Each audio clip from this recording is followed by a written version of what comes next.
बिस्मिल्लाहिर्रहमानिर्रहीम। अस्सलाम वालेकुम दोस्त, मेरे पीछे देख रहे हैं कि पानी का बहुत बड़ा ज़ख़ीरा है। मैं इस वक्त मौजूद हूँ हेड त्रिमू के ऊपर, जो जंग से जैसे ही निकलते हैं साथ ही वाक़या है। दो दरियाओं का संगम है, दरियाए चनाब और दरियाए झेलम, यहाँ पे इकट्ठे होते हैं। अनफॉर्चुनेट बात यह है कि दरियाए चनाब में भी पानी कोई नहीं है और दरियाए झेलम में भी पानी कोई नहीं है, जो इंडिया ने रोका हुआ है। लेकिन ये जो पानी है ना, ये सारा एक दरिया सिंध से नहर निकाली जाती है, जो खुशाब के पास से दरियाए झेलम के अंदर डाली जाती है। और जब दरियाए झेलम में वो डाली जाती है, उसके वो चूँकि बहुत बड़ी नहर है और उसका ज़्यादातर ये पानी होता है और वही पानी जो है वो इसमें आता है। आप देख सकते हैं कितना ज़्यादा पानी है।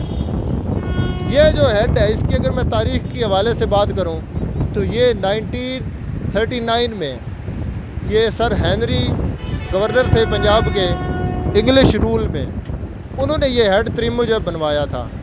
और उस वक्त जो था ये तकरीबन जो 1 किलोमीटर पे था, लेकिन अभी जो है इसको आगे इसकी रिकंस्ट्रक्शन की गई है और अभी लेटेस्ट जो है आज से 2-3 साल पहले तक चाइना ने इसको आगे वसी किया है। दोस्तों, अब एक इसमें ज़रूर मैं बात करना चाहूँगा। आप देख रहे हैं कि कितना ज़्यादा पानी मौजूद है, लेकिन जो हमारा सबसे बड़ा इशू ये है, पाकिस्तान के जो वसाइल हैं ना, उनको इस्तेमाल नहीं कर रहे। वो किस वजह से कि इतना ज़्यादा पानी है, ये कोई लाखों क्यूसेक जो पानी है वो जा रहा है, आउटफ्लो हो रहा है। लेकिन ये कहीं पे भी ये बिजली का, इलेक्ट्रिसिटी का, हालांकि इसमें बड़ा हाइड्रो इलेक्ट्रिसिटी बहुत ज़्यादा बन सकती है और एटलीस्ट झंग जो है डिस्ट्रिक्ट, उसको तो ये बिजली सप्लाई कर ही सकता है, लेकिन इसके ऊपर कोई ऐसा सिस्टम नहीं लगाया हुआ जो ये जो है ना बिजली यहाँ पे बन सके और लोग जो है वो इससे फ़ायदा उठा सकें। हेड त्रिमू के मकाम के ऊपर 2 नहरें निकाली गई हैं। एक नहर ये इस तरफ है और दूसरी नहर उस तरफ है। ये वाली जो नहर है ना, ये मुल्तान तक जाती है और मुल्तान तक के जो इलाके हैं उनको ज़रखेज़ करती है, पानी उनको फराहम करती है। और इसके साथ जो नहर है ना, ये हमने यहीं पे इंफॉर्मेशन मिली है कि ये जो है ना जनरल ज़ियाउल हक ने अपने इलाके बहावलपुर के चोलिस्तान का इलाका जो है, उसको जो पीने का पानी है उसको फराहम करने के लिए वो वाली नहर जो निकाली गई थी, दूसरी नहर। ये 2 नहरें जो है ना, ये बेसिकली हेड त्रिमू से सिर्फ निकलती है। उसके अलावा जो ये सारा पानी, अगर आप आउटफ्लो पे बात करें, हम आपको आगे जाके दिखाते हैं आउटफ्लो में कि ये कितना पानी जो है वो ज़ाया हो रहा है। बड़ी अनफॉर्चुनेट बात है हमारे लिए कि हम जो है अपने वसाइल को इस्तेमाल नहीं कर रहे। जैसे हमने कालाबाग डैम के ऊपर तवज्जो बिल्कुल भी नहीं दे रहे और दरिया सिंध का पानी जो कई लाख जो क्यूसेक है वो बिल्कुल ज़ाया हो रहा है। इसी तरह ये जो है ना, ये पानी भी हम लोग ज़ाया कर रहे हैं और इसको इस्तेमाल, यहाँ से पानी जो है ना आउटफ्लो होता है।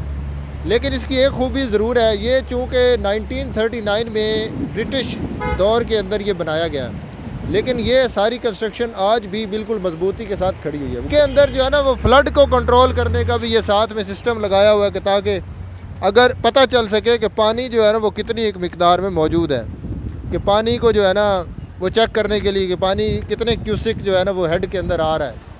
और ये एक बहुत बड़ी तफरीह का भी ज़रिया है, लेकिन पाकिस्तान में इसको इस्तेमाल नहीं किया जा रहा। यहाँ पे अगर साइड पे स्पॉट बनाए जाएँ तो बड़ा लोग जो है इससे महसूस हो सकते हैं। अगर बिजली भी बनाई जा सकती है, मगर इसको इस्तेमाल बिल्कुल भी नहीं किया जा रहा। सारा पानी जो है तो ये जो हिस्सा है ना, ये वाला अभी रिसेंटली को 3 साल हुए बने हुए, ये वाला जो हिस्सा है ये हेड की एक्सटेंशन की गई ताकि जो फ्लड है ना वो कम से कम आ सके। ये वाला पुराना हिस्सा है। ये पानी आप देख सकते हैं कितना इसने रोका हुआ। ये जो जगह है ना, ये बनाई गई है, इसके अंदर दोनों तरफ पानी है और दरमियान में ये जगह रखी गई तफरीह के लिए ना, कोई फैसिलिटीज़ बनाई जाएं। लेकिन इसको भी बने हुए 3 साल हो गए और अभी तक इस पर कोई काम नहीं किया गया। उम्मीद करता हूँ कि हमारी जो आज की इन्फॉर्मेटिव वीडियो आपको हमने हेड त्रिमू के बारे में बताया पसंद आएगी। हमारे चैनल को सब्सक्राइब कर दिया करें और बेल आइकन को दबाएँ ताकि मज़ीद अच्छी इन्फॉर्मेटिव वीडियोज़ आप देख सकें। बहुत शुक्रिया। अस्सलाम वालेकुम। पाकिस्तान जिंदाबाद।